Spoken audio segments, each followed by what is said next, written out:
Hello, and thank you for joining us. I'm JJ Slager with the Miami University Alumni Association, and I'm so excited to be joined today by my former professor, Dr. Allan Winkler, who literally wrote the book on Pete Seeger. So I'm going to let actually Arlo Guthrie's endorsement from the back be a preview of today's talk. Allan Winkler's story is more than the tale of one man's journey. It's a story of a nation and a world moving forward, almost catching up to one guy with a banjo. And this story that Allan's going to tell today also includes music, which I believe is one of the first of our many online events to have music. So we have an awesome audience today, alumni from Miami, classes of 1959 all the way through 2020. And also faculty, staff, parents, friends have joined us. We would love your participation. We have time for questions at the end. Some have already been submitted, but if you are watching live, there is an Ask a Question link right below your video, and we'll try to get to what we can at the end, so please participate. All right, let me give Dr. Winkler a better introduction than just my former professor. Dr. Allan Winkler is a University Distinguished Professor of History Emeritus at Miami University. He has also taught at Yale University, the University of Oregon, and for a year each, the University of Helsinki in Finland, the University of Amsterdam in the Netherlands, and the University of Nairobi in Kenya. Hopefully I got them all there. A prize-winning teacher, he has published 11 books of his own and co-authored both a college textbook and a high school textbook in American history. His latest book was To Everything There's a Season. And I can also add an endorsement to Dr. Winkler as a professor, as I mentioned. Loved a couple classes I had and remember multiple things, which is, I think, impressive considering it was 20 years ago. But one thing that made an impact on me, I remember you singing The Times They Are A-Changing and talking about the power that music could have on social movements in the 60s, which I think is a perfect segue. I'll let you to the Pete Seeger story. So I will let you take it from there. Thank you, Dr. Winkler. Thanks very much, JJ. And I do remember you in class, and I enjoyed that enormously. It was about 60 years ago, and I was about to go to college, and I traveled from New Jersey, where I lived, up to Williamstown, Massachusetts, where my father was teaching in a summer program. And I got there with a cousin of mine, a banjo player from Oberlin College. And my mother said, "We have a dinner engagement tonight, but I've gotten you tickets to a Pete Seeger concert." And I didn't know who Pete Seeger was, but my cousin said, "You're going to like this." And we went to the concert, and I was hooked from that time on.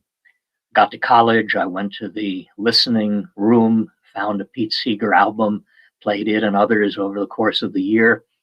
And at the end of that year, this was now the summer of 1963, I bought my first guitar and tried playing it for the next 30 years, not particularly well. Much later, I started taking lessons. I ended up becoming a historian, writing about the 20th century, World War II, FDR, a range of other things. But I always wanted to do something that included music and history in some way.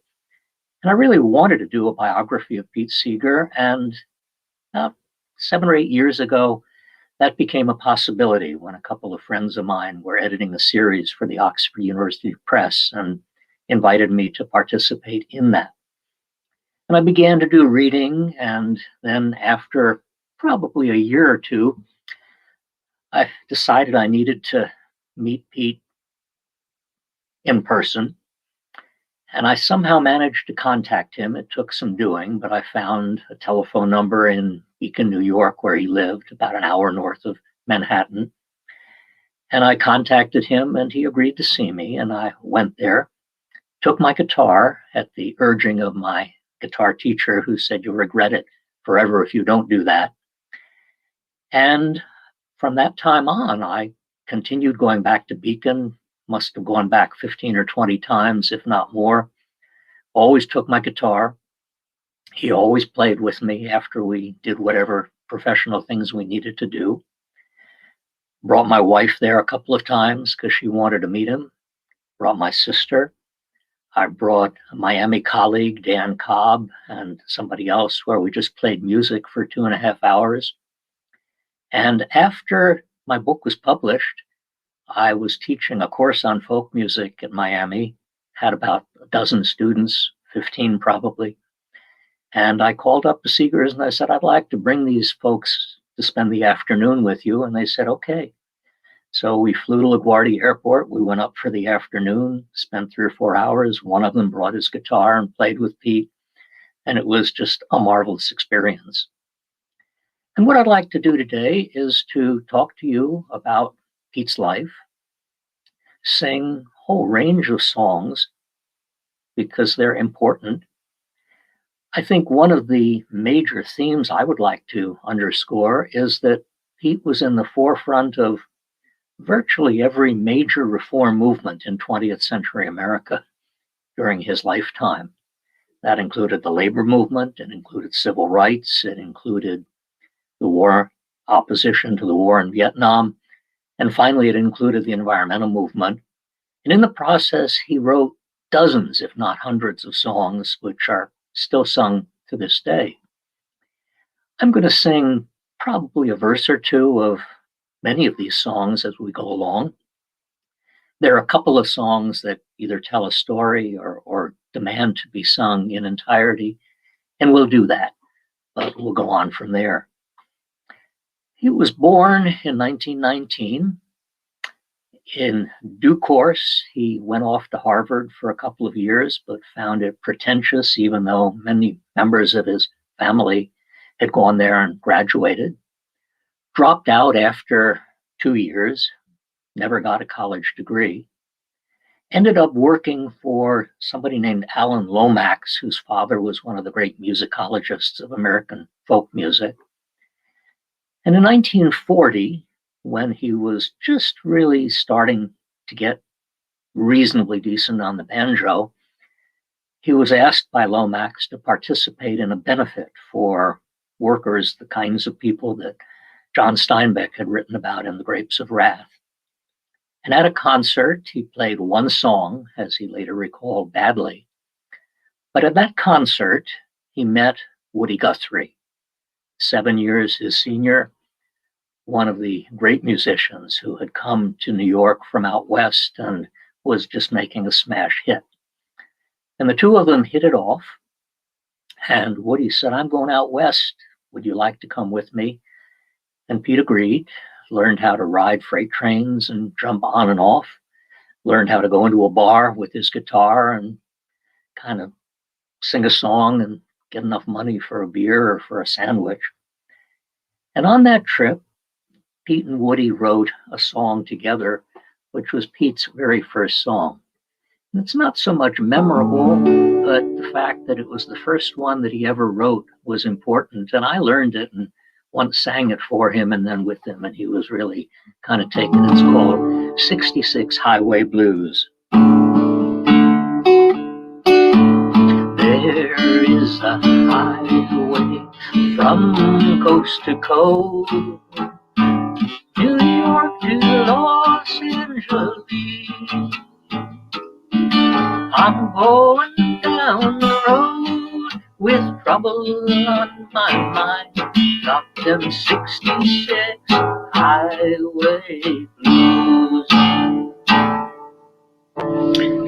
Well, Pete sang with a group that included Woody Guthrie and other people. They called themselves the Almanac Singers. Woody once said it was the only group that rehearsed on stage. It was a very disorganized group. One of the things they did was to be fervently in favor of the labor movement. Working men and women had had a rough time in the 20s and 30s. When Franklin Roosevelt was president, he endorsed the right of labor to bargain collectively, and that became really a huge and important kind of thing.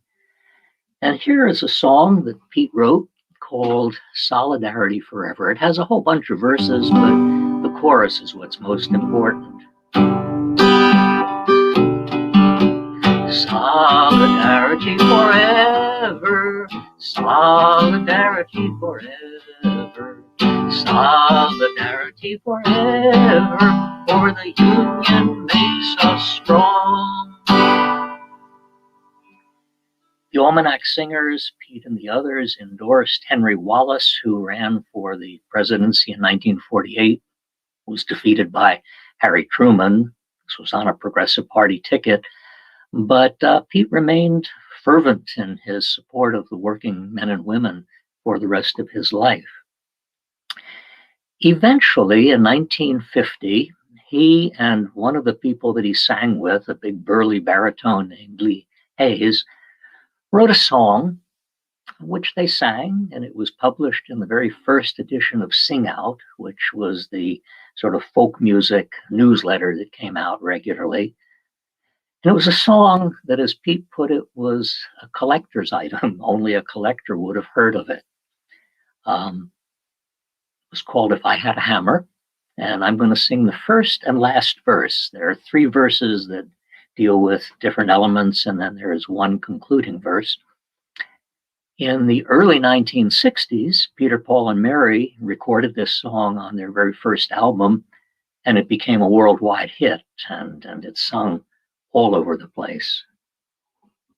If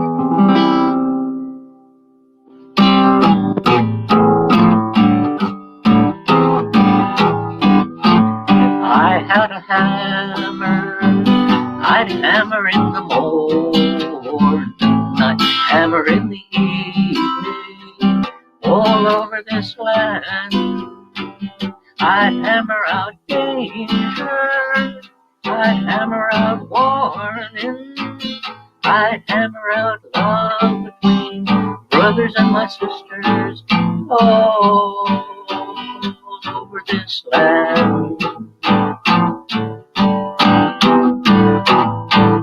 Well, I've got a hammer and I've got a bell, I've got a song to sing all over this land. It's a hammer of justice, it's a bell of freedom, it's a song about love between brothers and my sisters, all over this land. And still sung to this day. Well, eventually Pete got together with 3 other people, Lee Hayes among them, a guitar player named Fred Hellerman, and a soprano, the one woman in this group called Ronnie Gilbert. And they ended up calling themselves the Weavers, and they sang in New York at one of the folk nightclubs and began to catch on with the public. They sang some songs they had written, like If I Had a Hammer. They also sang older songs. And one of the songs that they did, and this again is right about 1950, was a song by Judy Ledbetter, an African-American from the Deep South who had been in prison, finally was out, came up to New York, went by the name of Lead Belly. And this became the #1 song in America. It was played all over. They were written up in Life and Time magazine and the like. It was called Irene Goodnight. And as I say, it was the #1 best-selling song in all of America.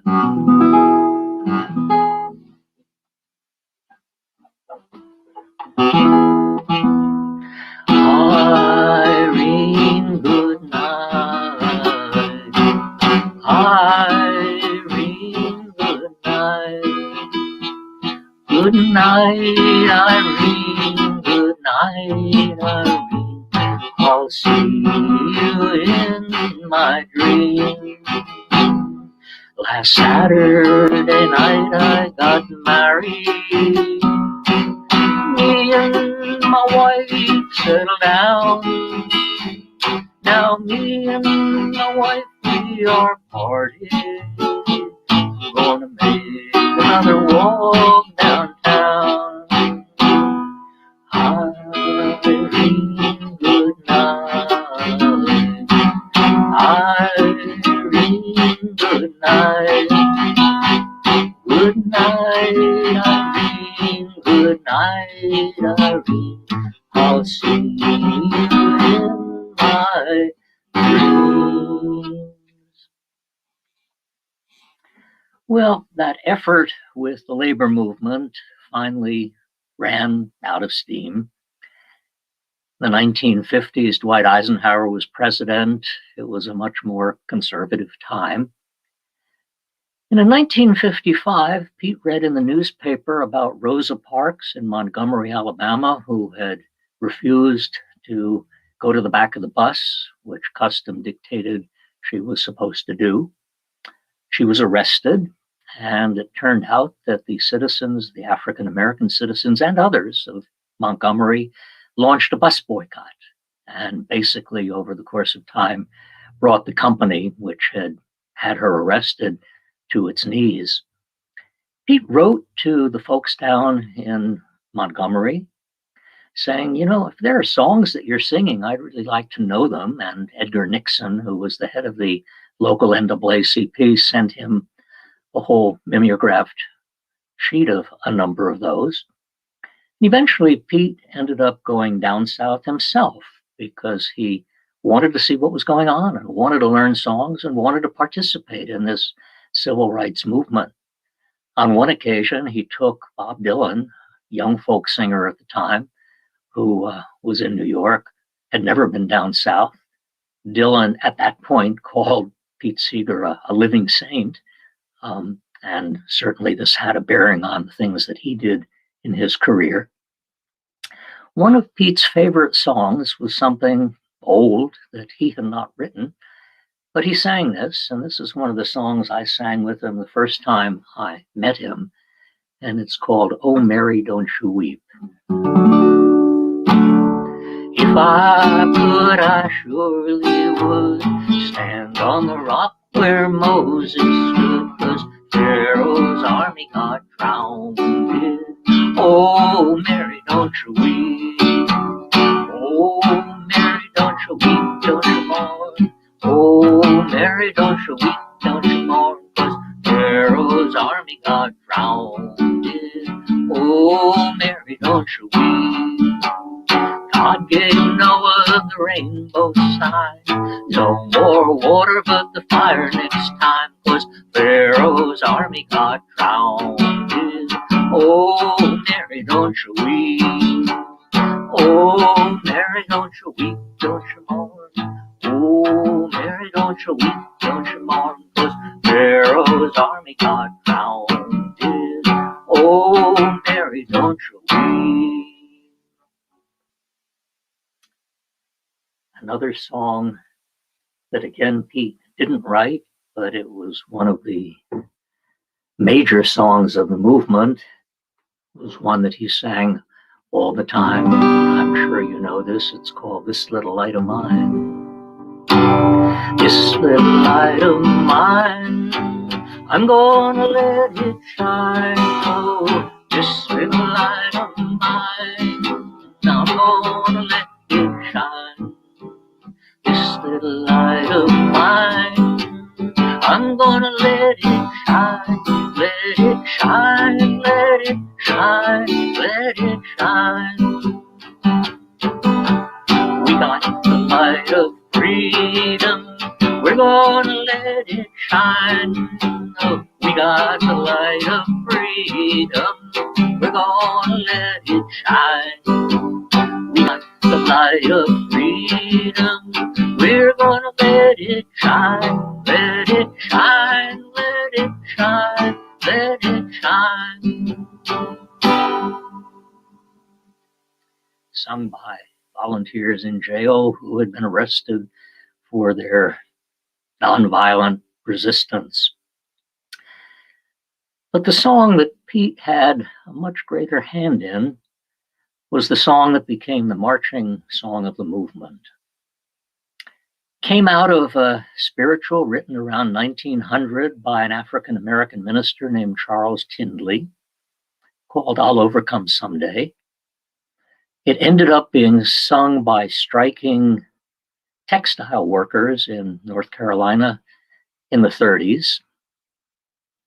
woman named Zilphia Horton, who was the wife of Miles Horton, who had founded the Highlander Folk School in Tennessee, which trained volunteers in nonviolent resistance in the Union movement and elsewhere, heard the song, brought it back to Highlander, where she taught it to Pete Seeger when he came through there on a trip at one point.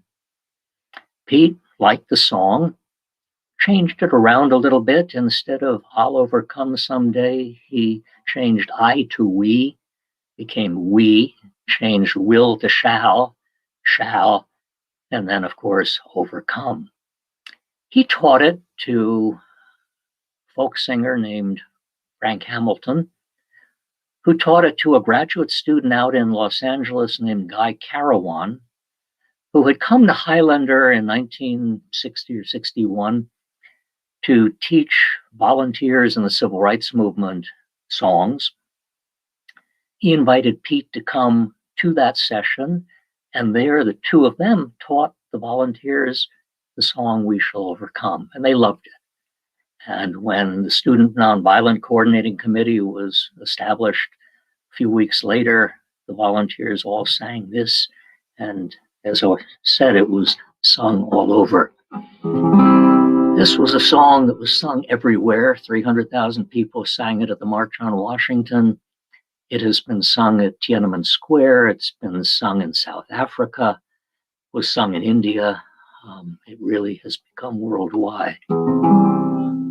We shall overcome. We shall overcome. We shall overcome someday. For deep in my heart, I do believe we shall overcome someday. Back when I was teaching at Miami, I often taught History 112, which was the second half of the basic American history survey class. And I used to make the students stand up, cross their arms like this, holding on to the person next to them, and sing "We Shall Overcome." And it was really a moving experience.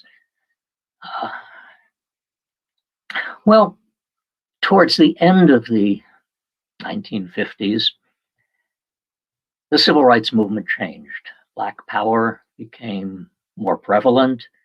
The people in it had less use for whites like Pete, and he recognized the handwriting on the wall. And as it turned out, at that point, he became equally, if not more, interested in the war that was going on, the war in Vietnam. And Pete had been in World War II. He served in Saipan.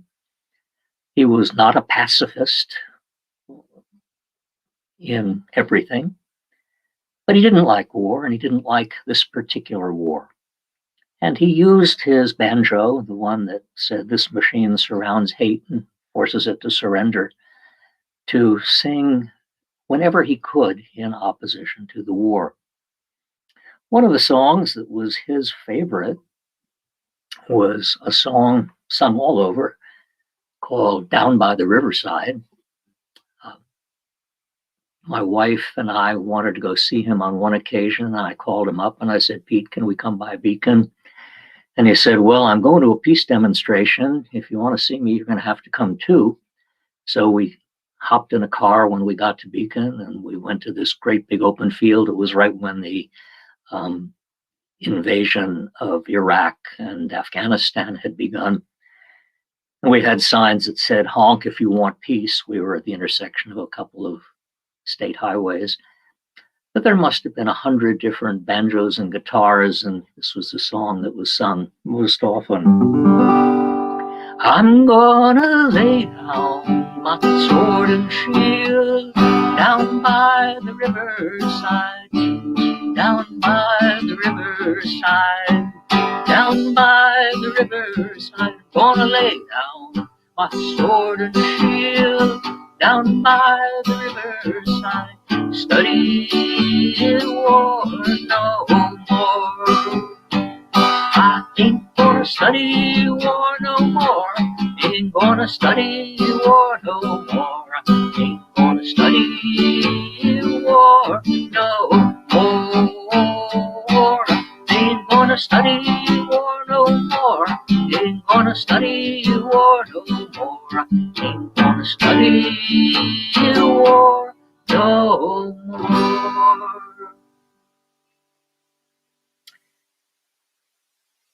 In 1969, I was just back from a 2-year stint in the Peace Corps. I served in the Philippines. And during that time, Martin Luther King had been assassinated, Bobby Kennedy had been assassinated, the Democratic National Convention had gone haywire, and I had missed all of that. It was weird being halfway around the world and not knowing what was going on, really. And in November of 1969, there was a moratorium march in Washington, D.C., and I was in graduate school at Yale at the time, and so I hopped on a yellow school bus and went down to Washington because I wanted to see it. Pete was there, and he was trying to get the crowd involved and singing along, and it wasn't working. And then, just as his time on stage was supposed to be up, he remembered a short line that John Lennon had sung the week before, and he began to sing it with his banjo. And pretty soon all kinds of people joined in. The whole thing went on for half an hour, and Mitch Miller from Sing Along with Mitch jumped on stage to lead people, and Peter, Paul, and Mary were there, and they got up on stage, and this is what they were singing. All we are saying is give peace a chance. All we are saying is give peace a chance. And it was a truly extraordinary period. But the song that Pete was proudest of was something he had written himself. Not long ago, I was reading the memoir of Robert Caro, the biography of Lyndon Johnson. It's won a couple Pulitzer Prizes for that. And Robert Moses in New York City. And he said 2 songs to him bracketed the 60s. The first was the one we just did, We Shall Overcome, domestically. The second was a song called Waist Deep in the Big Money that Pete Seeger had written. Pete had been a radical. He had been a member of the Young Communist League. He was blacklisted from television. And in the later 60s, the Smothers Brothers, who had a television show, put Pete on. They liked him. They wanted him to have a chance to perform, and he had been kept off the airwaves by advertisers, Procter & Gamble among them. And he sang a number of songs and finished up with Waist Deep at the Big Muddy. But this was pre-recorded. And when the show was aired, they had physically taken a scissors and cut out Waist Deep in the Big Muddy. And he was furious, as were the Smothers Brothers. And they complained to CBS, and eventually Pete re-recorded that, went out to Hollywood, and it was aired on television, although CBS did not renew the Smothers Brothers the next season. This was a song that Pete wrote, and he genuinely felt that, like We Shall Overcome, if people could simply sing it, it would end the war. Of course, it didn't, but be that as it may. It was a song about 1942, about a group of soldiers being told by their captain to ford the Mississippi River, but it was too steep and too deep, waist deep in the Big Muddy. And the refrain is, but the big fool tells us to push on. Big fool, of course, is metaphorically Lyndon Johnson telling us to keep going. But I'm going to sing this whole thing to you because it tells a story, and it's a great song. It was back in 1942, was a member of a good platoon. We We were on maneuvers in Louisiana one night by the light of the moon. The captain told us to ford a river. That's how it all begun. We were waist deep in the big muddy, and the big bull said to push on. The sergeant said, "Sir, are you sure this is the best way back to the base?" "Sergeant, go on, I forded this river about a mile above this place. It'll be a little soggy, but just keep slogging, we'll soon be on dry ground." We were waist deep in the big muddy, and the big bull said to push on. The sergeant said, "Sir, with all this equipment, no man will be able to swim." "Sergeant, don't be nervous, Nelly," the captain said to him. "All it takes is a little determination, and follow me, I'll lead on." We were neck deep in the big muddy, and the big bull said to push on. All at once the moon clouded over, we heard a gurgling cry. A few seconds later, the captain's helmet was all it floated by. The sergeant said, "Follow me, men, I'm in charge from now on." And we just made it out of the big muddy with the captain dead and gone. We stripped and dived and found his body stuck in the old quicksand. I guess he hadn't known that the water was deeper, the place he'd once before been. Another stream would join the big muddy at a half a mile from where we'd gone. We were lucky to get out of the big muddy when the big bull said to push on. Well, I'm not the one to point any moral, I'll leave that to yourself. Maybe you're still walking, you're still talking, you'd like to keep your health. But every time I read the papers, the same old feeling comes on. We're waist deep in the big muddy, and the big bull says to push on. Well, eventually, the war came to an end. There was a ceasefire in 1973, and in 1975, the North Vietnamese and the Viet Cong basically won the war. But meanwhile, Pete had gotten interested in something else as the war wound down. He had read Rachel Carson's marvelous book, Silent Spring, about the lethal effects of DDT, the pesticide. He was up in Cape Cod doing a concert, and after it was over, a young man took him out for a sail in his sailboat, and Pete loved that and decided to begin to go boating when he got back to his house in Beacon, which was right overlooking the Hudson River. And he bought a little rowboat, and then eventually he bought a very tiny sailboat, and he took his family out on the Hudson River. And the only problem was that the Hudson was horribly, horribly polluted. You could be in the middle of the river and hunks of excrement would float right on by you. And chemical plants like GE were simply pouring PCBs into the river. And Pete wanted to clean up that river. And finally, he got the crazy idea to see if he could help build a sloop like the ones from the mid-19th century, with 3 masts and big sails and so forth, to sail up and down the river and cause attention to the fact that it really needed to be cleaned up. People thought he was crazy. Mary Travers of Peter, Paul, and Mary said, "Are you out of your mind?" But he persisted. And lo and behold, they raised about $30,000 or $40,000. Turned out that it would cost estimates, $300,000 to build the boat.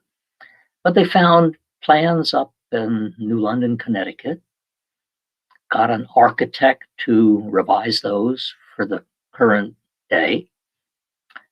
And they found a boat builder in South Bristol, Maine, who said he could do it for about $100,000. And Pete said, but we only have 30 or 40. And he said, let's lay the hull and money will come in. And Harvey Gamage, that was his name, built the boat. It was named and christened Clearwater. And in the early 1970s, it was launched. Went down to Portland. They stopped at little places all along the way. And in the course of that, they raised $20,000 to $30,000 by singing, by having programs and concerts and the like. And the boat continued on down and sailed into the New York harbor, and Mayor John Lindsay was on it.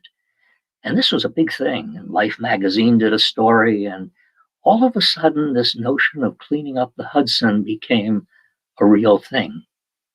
And Pete wrote songs about all of that, too. And one of my favorites is just a lovely song that it's called Sailing Down My Golden River.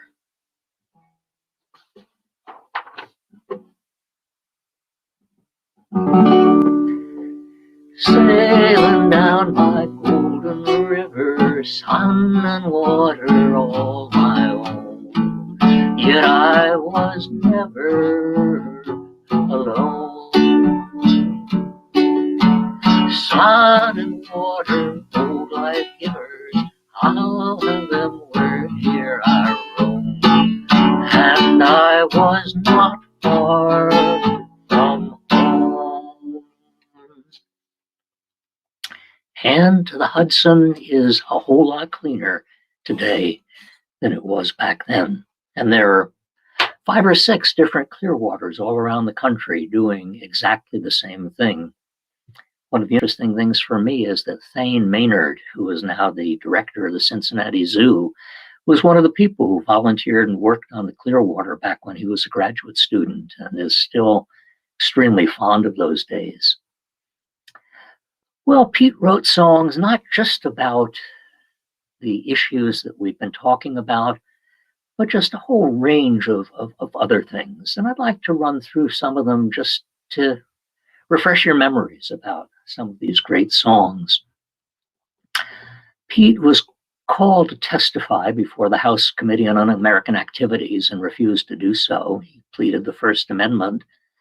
He was blacklisted, and he gave concerts at schools and junior high schools and summer camps.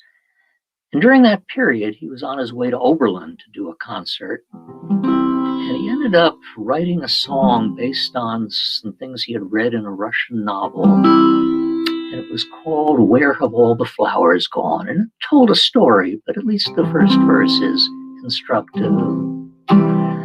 Where have all the flowers gone? A long time past, where have all the flowers gone? A long time ago, where have all the flowers gone? For the young girls, everyone, when will they ever learn? When will they ever learn? It goes around, where have all the young girls gone? Gone to soldiers. Where have all the soldiers gone? Gone to graveyards. Where have all the graveyards gone? Of course, gone to flowers. My wife and I were in Cuba a few years ago, and every time we went to eat dinner or lunch at a restaurant, there would be a little group of musicians with guitars and the like singing the song Guantanamera in Spanish.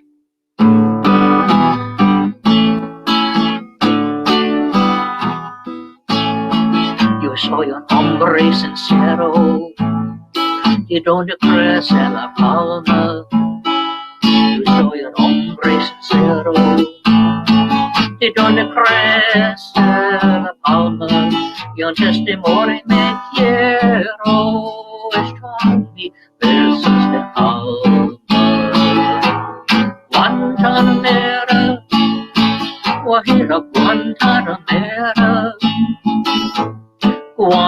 Panamera, Wahida Panamera.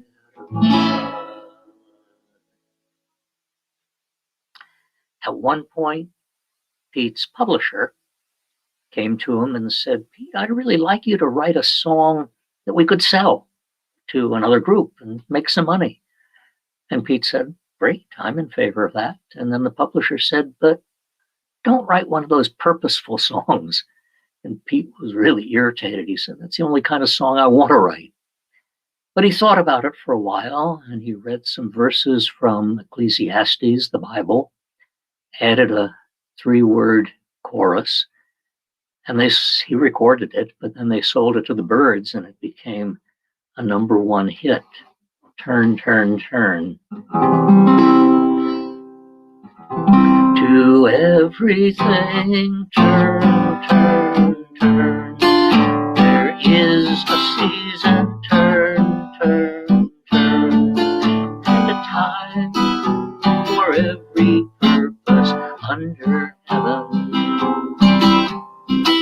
A time to be born, a time to die, time to plant, a time to reap, time to kill, a time to heal, a time to laugh, a time to weep. To everything, turn, turn, turn. There is a season, turn, turn, turn, and a time for every purpose under heaven. I'm going to do 2 more songs. One just because it's important to me.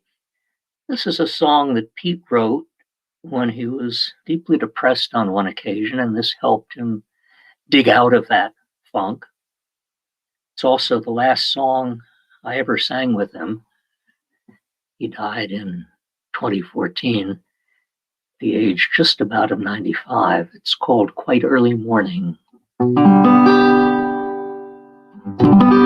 Don't you know it's darkest before the dawn? But this thought keeps me moving on. If we could heed these early warnings, the time is now, quite early morning. If we could heed these early warnings, the time is now, quite early morning.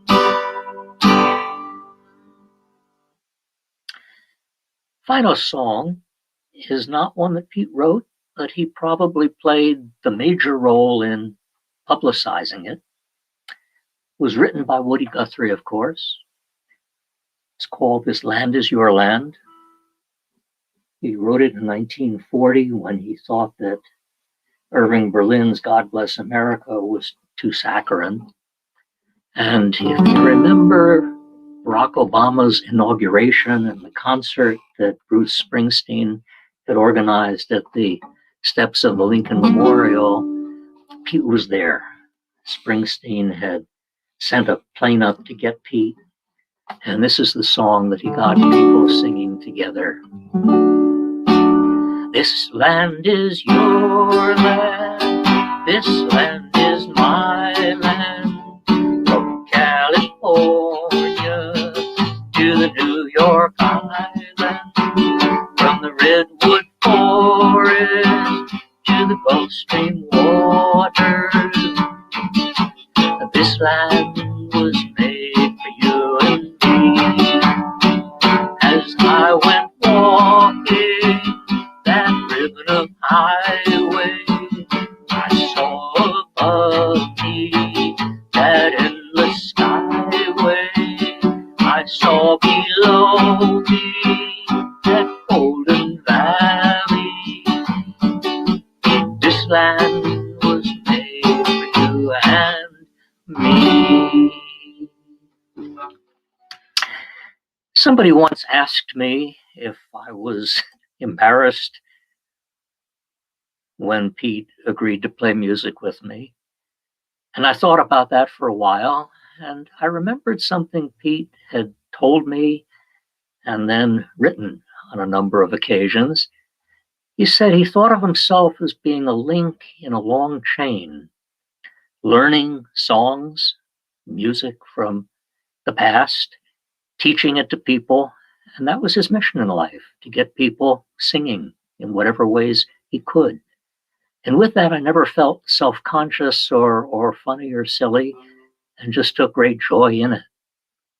More recently, and my wife and I just got back from San Diego visiting our grandchildren, whom we hadn't seen in almost a year and a half.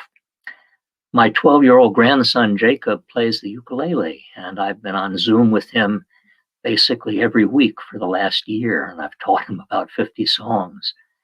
And I feel that this is another link in that chain that Pete was part of, and it gives me great pleasure to feel that that chain is continuing as long as it possibly can. I'm going to stop there. Thank you very much for listening, and I'll be happy to respond to questions or comments and hear what you have to say. Awesome. Thank you so much, Dr. Winkler. That was awesome. We really appreciate your time and sharing that story. I love it. So as Dr. Winkler mentioned, now's the time to get in some questions, and I will share them with him, and we'll go from there. I want to start with one. I was hoping you could just expand on something I found interesting from the book that you mentioned, the House Un-American Activities Committee. Could you talk just a little bit more about why Pete was called? And I know you mentioned today that he declined, but he ended up testifying, right? And what did he end up saying and how he dealt with that?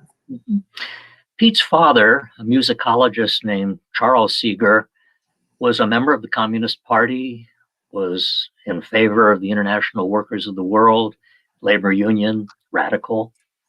And Pete was a member of the Young Communist League and passed out literature when he was at Harvard, and eventually dropped out of that, was not interested, and never really rejoined.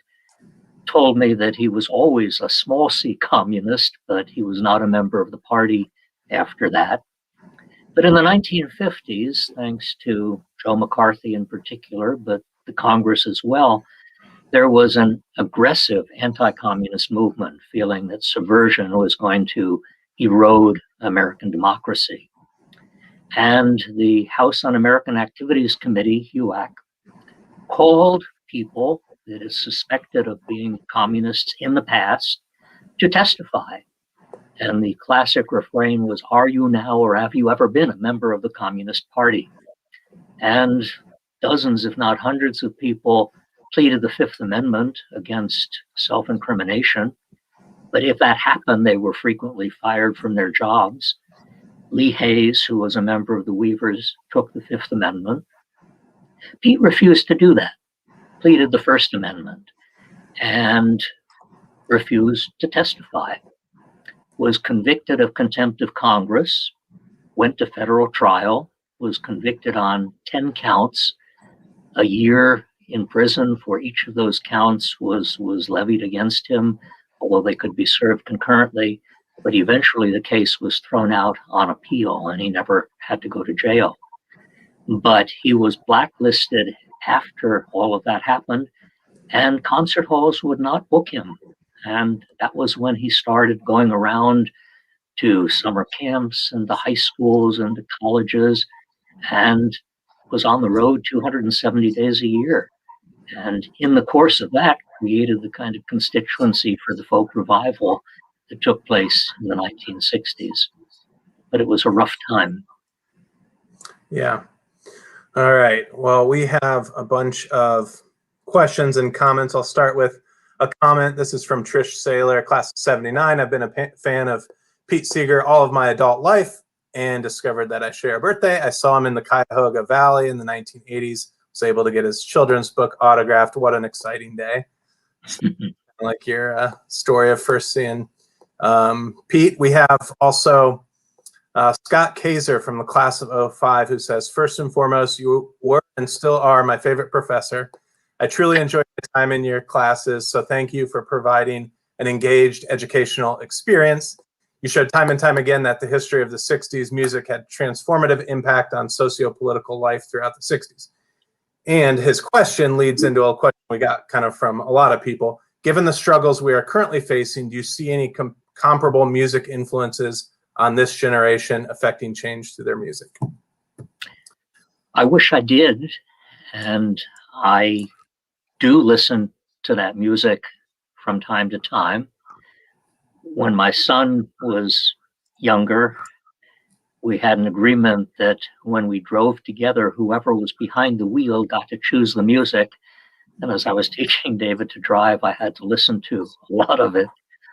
Unfortunately, I don't see the kind of music that came out of the 60s and that he represented or reflected at this point. And I'm sorry that that's the case. And I hope against hope that at times there will be songs to somehow capture, whether it be issues that deal with Black lives or issues that deal with the anxieties from disease and the like. But I don't see it yet. Yeah, and actually that leads right into another question from another former professor of mine, Howard Kleiman, who said, why is, there's the social justice movement is critically important in these times, yet there doesn't seem to be an anthem like Pete's songs did for civil rights, the war. Why? Why is that? I guess my answer would be that we are a much more fragmented society, that there doesn't seem to be the kind of consensus that the folk revival reflected in some ways. I wish that it were the case, but to my mind, it's not there at this point. Right. Okay, so one more just on that theme. If Pete were still alive and performing or whatever, what do you think he would be involved in the current times? I'm sure he would be involved in the Black Lives Matter movement. I'm sure he would be in favor of working towards peace, restoring the agreement with Iran.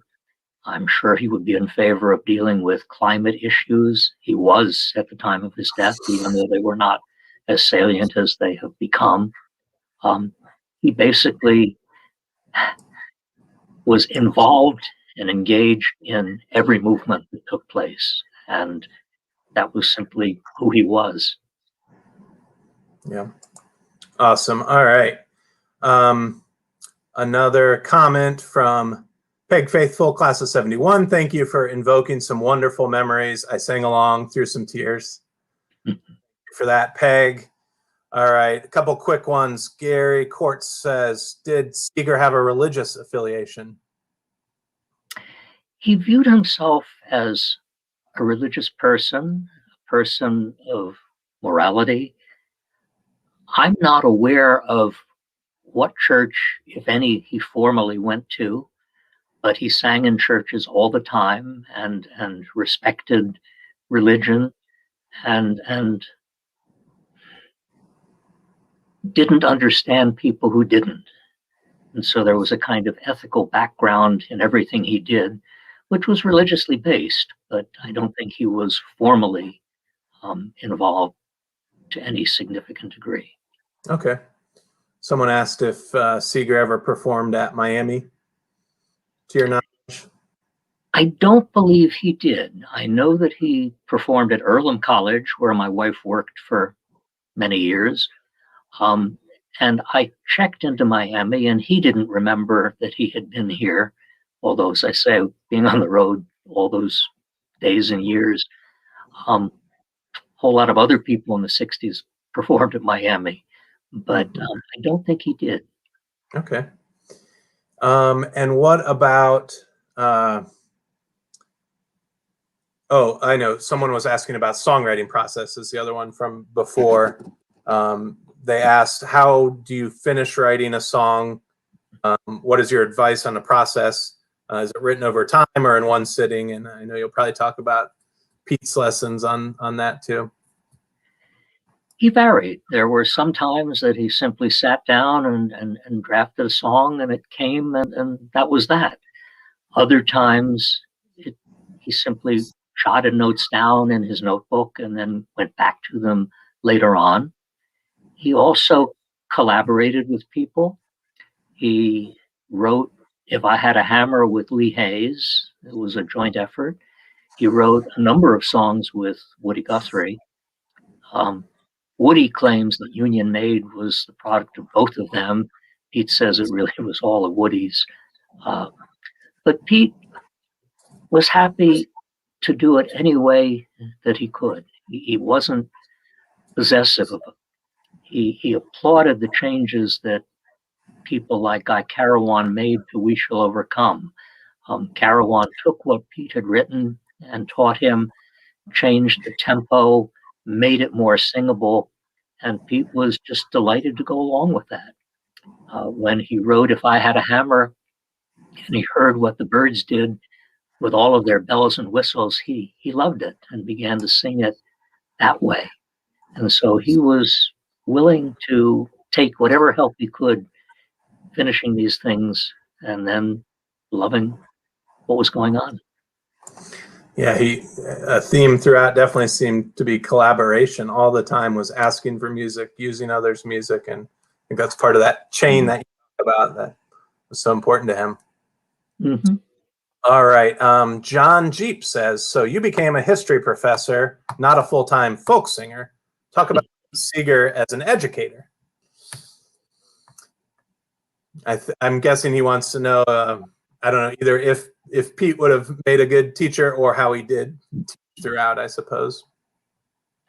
He saw himself as a teacher, in fact. I wanted to buy a guitar when I saw Elvis Presley in the mid-1950s, and my parents wouldn't buy me one. They made me take piano lessons, which never stuck. When I bought my guitar in 1963, I dreamed of singing and performing, and unfortunately, by not taking lessons for 30 years, I never did. To me, at this part of my life, it's a joy to be able to play my guitar and to perform and to do gigs in Hamilton or elsewhere. I've been invited to colleges and universities with the Pete Seeger show, and I love doing that. Years ago, when I was teaching in Helsinki, the first time I ever brought my guitar to class, and students' language back in the late 70s was not what it is today. I sang a couple of civil rights songs. I think I sang Blowing in the Wind and We Shall Overcome. And when it was over, a young woman came down and said, "Sir, that was wonderful." And I smiled, and she said, "You know why?" And I said, "No, tell me." And she said, "Because you were so bad." And then she caught herself, and what she tried to say she meant was that I wasn't professional, but I still did it. But it kind of kept me from performing for the next 10 years.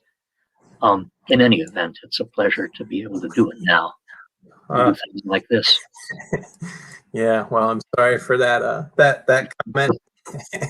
All right, I have a question from Dave Major from the class of 80. By the way, this is last call for questions.